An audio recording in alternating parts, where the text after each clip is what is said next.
Carly Suspension, this is Tyler. Hey Tyler, I had a quick question for you, man. Yes, sir.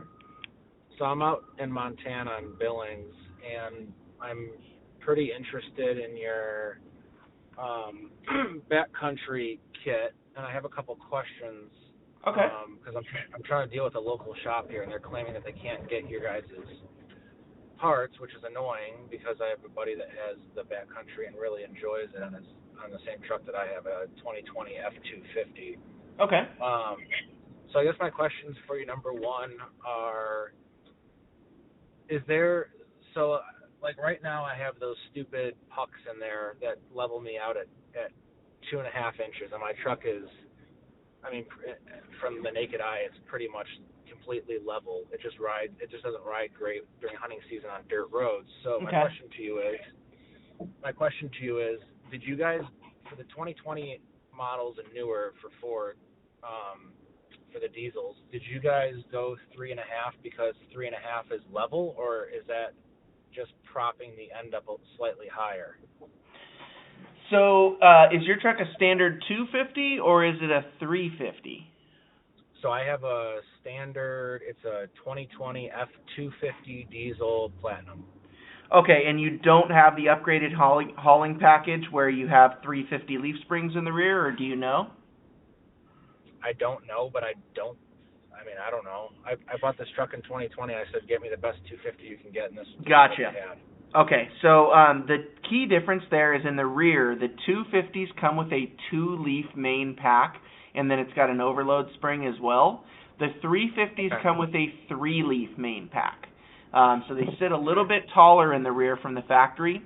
So when you do our 3.5-inch coils in the front, a 250 will sit slightly nose high, and you'll have to address the rear by either adding a taller block or doing one of our spring options in the rear, whereas a 350 will sit pretty much dead nuts level from front to rear with our 3.5-inch coils. And that was my next question for you, is because that was kind of the understanding that I had gotten as well. So in my rear right now, I would assume that I'm at with a 2.5-inch level in the front, and I'm sitting perfectly level. I'm assuming I don't have the additional towing package. I would agree. But I also have airbags in the back that I put on. Mhm. So if I do your 3.5 in the front, and then let's just say I'm sitting slightly high, do I just pump my bags up a little bit? Or what I would do is actually just swap the 2-inch factory block in the rear out for a 3-inch factory block. That will give you the level stance you're going for, and it'll still allow everything else to function properly on the truck. It's just going to bring up the rear end 1 inch without having to pump extra air into the bags. Because if you start pumping more air into the bags, you're increasing your overall spring rate in the rear, essentially, which is going to stiffen the ride quality in the rear. So I would not rely on the bags to do so. I would do that with a block, and then you can still utilize the bags as the rear end starts to squat with a load. Okay, and then are those blocks something that you guys sell just separately? So we do not sell them, but really it's just a 3-inch block that comes on the Tremor models. So it's actually a factory block that just comes with the Tremor package. The Tremor comes with a 3-inch block in the rear instead of a factory 2-inch block. Okay. So that's what you would do. You would source that through Ford. Okay, so I can get, then I imagine those can't be crazy expensive. No, I can't imagine. Probably in the $100 range or so, maybe $100 per, so up to $200. But I'd say it shouldn't be more than that.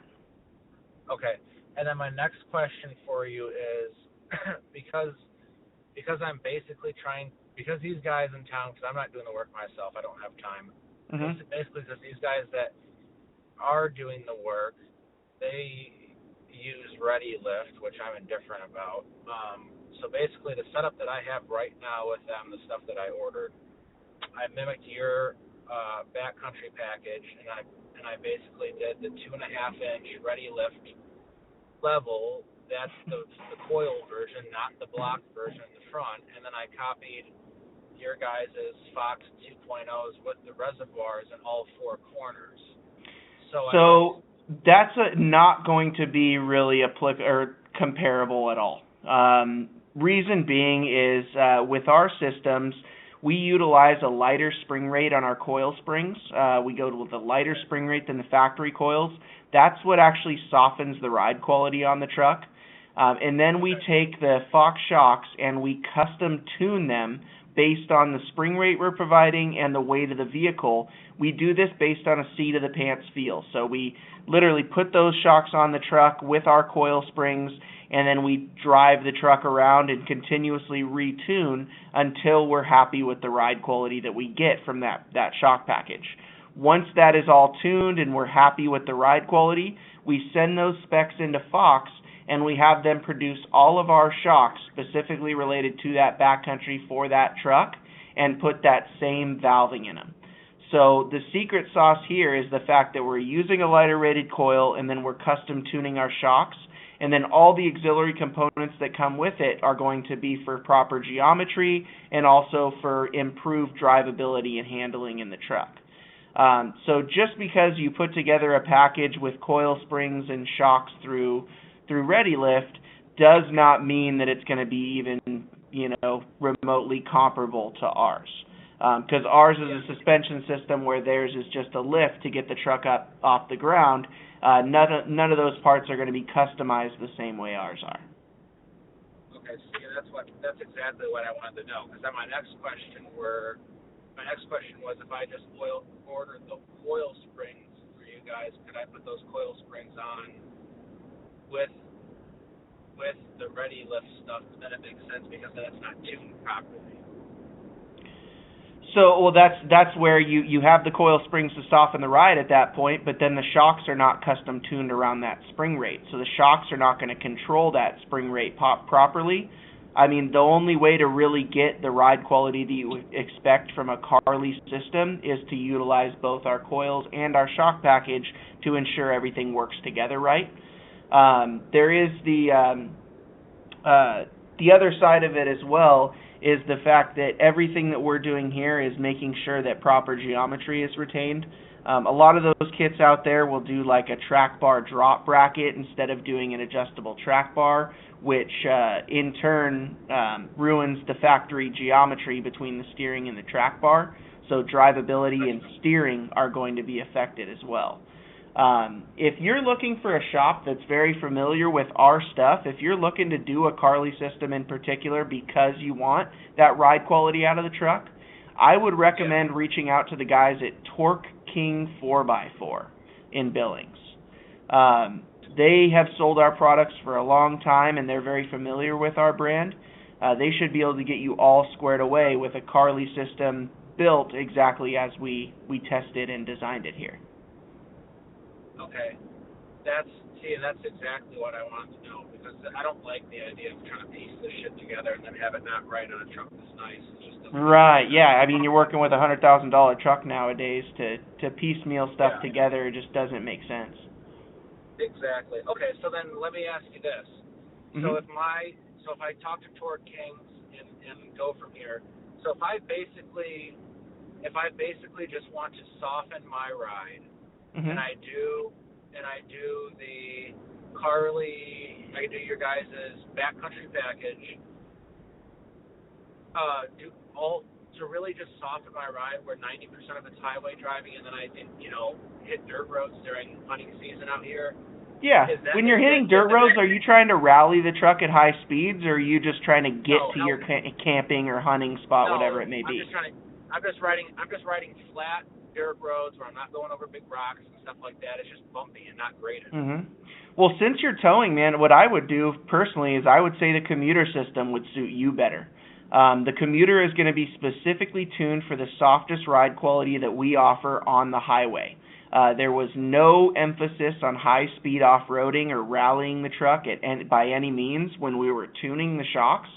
So we tuned them for the softest ride quality possible instead of having to ramp up the tuning to keep the truck off the bump stops when you're hauling ass off-road.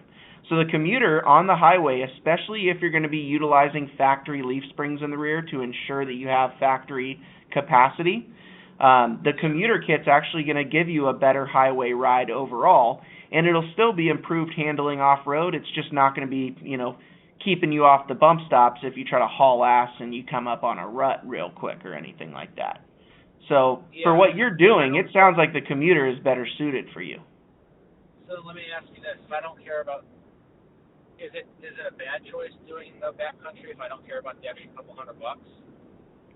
No, not necessarily. The backcountry is still going to be a great highway ride.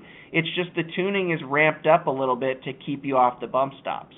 So when you're comparing the two side by side, you're going to notice that the backcountry is a little more firm on the highway than the commuter overall, but it also gives you that peace of mind to where if you want to haul ass off road, you're not going to be so susceptible to hitting the bump stops so easily. Okay, see this is exactly what I wanted to know. So my last question for you is, regardless if I go commuter or backcountry, regardless if I do either of those, I'm going to have to put the 3-inch blocks in the back, correct? Correct. Yep, they're both going to be the same front coil springs with either one of those kits. So yes, you will need a slight amount of additional height in the rear via a 3-inch block.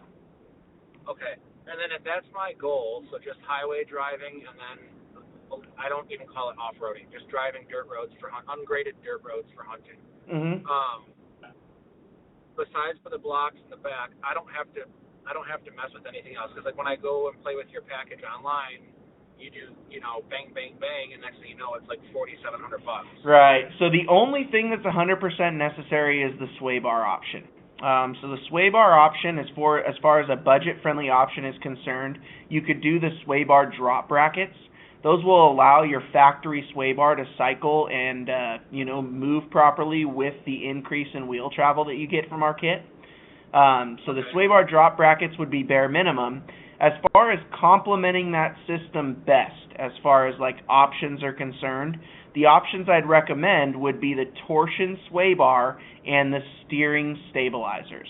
If you want to get the most out of that system, control your steering system as well as possible, and get the best ride quality you can with that system, the torsion sway bar and the steering stabilizers would be the best and most effective add-ons. But at the end of the day, you don't necessarily need them. All you need at minimum is a sway bar drop. Does that make sense? So I'd want the sway bar drop, and then I would want the sway bar drop, and then the steering dampener is what you're saying? Yep, the steering stabilizers, and then if it works into the budget and you want to improve upon what that factory sway bar does, instead of the sway bar drops, you would do the torsion sway bar, and that would get you pretty much as good of a ride quality as you can possibly get on this platform with that commuter system. Okay, and then let's just use the backcountry, because that one's that's the highest I want to go for the kit.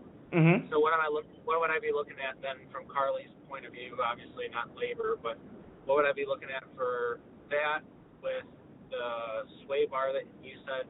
With the sway bar, so if you do the backcountry system, you do the torsion sway bar, you leave your factory rear leaf springs, you go with that taller block, and then you don't do the radius arms. So let's say you do the backcountry plus torsion sway bar and both steering stabilizers, you're looking at $4,795 retail, so $4,795 retail. Okay, and then that's really what you guys. I mean, that's interesting, because right now the way I have it set up with these other guys, I'm at about $3,500. Gotcha. And let's say you go commuter. So let's say you do commuter, you do the torsion sway bar, no leaf springs, no radius arms, and then you do both stabilizers. That's $4,230. Okay. I'm just gonna have to go ahead and call this guy and see what he can do and how fast he can do it. Right on. And you can talk to that shop too. If they want to buy our products, they can buy them through the guys at CJC Off-Road. They can get wholesale pricing from CJC, and then they can, take care of the install for you there. Or you could buy the system yourself through CJC and have them do it. That's kind of an alternative option to calling Torque King if you're happy happy and satisfied with this shop overall. I mean, but these guys aren't like, is Torque King like, is it better off due to the fact that like they are licensed to sell your guys' stuff? I mean, it depends on what you want to do there. Those guys are going to be very familiar with our stuff, and they've been putting on our kits for the better part of the last decade. On the other hand, our kits are very straightforward to install. They come with detailed instructions, with torque specs, and everything you need to get the job done right. So anyone, any certified mechanic, even a lot of our customers do these installs in their driveway, just because it's all lined out and, straightforward. Okay. Let me ask you this then. Can you do me a huge favor? If I give you my email address, can you email me what we just talked about and basically just say, hey, regardless if you do the commuter or the backcountry, you need the 3-inch block in the back, and then we highly recommend the sway bar that you're talking about, and then the dual steering dampener. Okay, absolutely. I'm just going to say here links to the leveling commuter system and backcountry system. And then I'll mention down below that you'll need a 3-inch block to get the truck sitting level. And then I will also mention that we recommend the torsion sway bar, high mount and low mount stabilizers. I'll also mention as a bare minimum you have to do the sway bar drop in order to allow proper functionality. And then I'll put contact info for Torque King on there. And then I'll throw some contact info for CJC on there, so just in case your current shop wants to call them and order the system wholesale, they can do so. Yeah, that would be fantastic. All right, perfect. And it was a 2020 F250 diesel, correct? Correct. Perfect. And then my email address is Polley, POLLEY28 That's P as in Paul. Perfect. W as in whiskey, and then Polley, so that would be Papa Oscar, Lima Lima, Echo Yankee, and then the number 28 at Gmail. Correct. Perfect. All right, cool. All right. Sounds good. So I'll throw this together right now. And then if you have any additional questions, feel free to reach out. Yeah, my last question for you is, regardless if I do backcountry or commuter, in terms of the Fox shocks, so I know that I understand what the reservoirs do with the backcountry system, and I know that the commuter does not have the reservoirs, but regardless of the two, is this stuff true that I'm reading online about, like, if I'm a pavement pounder and hunting throughout the season but not beating on my truck, are these really only lasting like 50,000 miles and then I have to get them either rebuilt or replace them?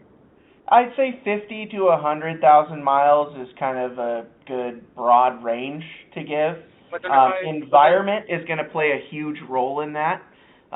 Typically, the shocks are going to blow if they encounter an outside source such as salt or fine sand or fine gravel that makes its way into the shock and tears up the seal. Because when the seal goes, that's when all that oil is going to pour out and it needs to be rebuilt. If that seal, so I understand completely what you're saying. Because I've watched some reviews and stuff, and you're 100% accurate, obviously.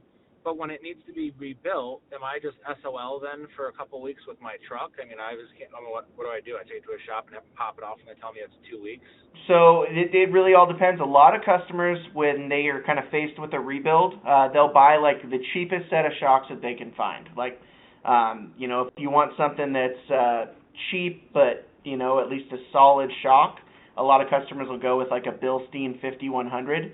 They'll get a full set of those shocks to put on their garage shelf until the rebuild time comes, and then they'll throw those on the truck just to get by. And then eventually, after those shocks are rebuilt, they just keep those things shelved as like a spare set to allow the truck to drive while shocks are being rebuilt. Okay. But to an extent, yeah, you are kind of SOL. You got to make something happen, or the truck is going to be down for however long it takes whoever you ask to rebuild them while they rebuild them. Okay. And regardless of having a reservoir or not, it doesn't prolong, like having a reservoir does not prolong or decrease the life of the shock. Correct. Okay. Yep, unless you don't get the reservoirs and then you start ripping dirt roads and you overheat the shock. Overheating the shock can also cause the seal to blow. And the non-reservoir shocks are going to be more susceptible to overheating. But that's only going to be if you start, trying to haul ass down a dirt road for a long period of time and, you're ripping through a lot of washboard stuff and those shocks are working really hard. That's what's going to cause them to heat, that friction. That's the only reason why I'm leaning towards the backcountry is because, like, last weekend, for instance, or 2 weekends ago, was opening antelope season here, and I was on washboard dirt roads for 125 miles straight. Gotcha. Yep, and that would be a better bet to have the backcountries and have that peace of mind to make sure you're not overheating the shocks. Okay. Let me call. You've been a huge help.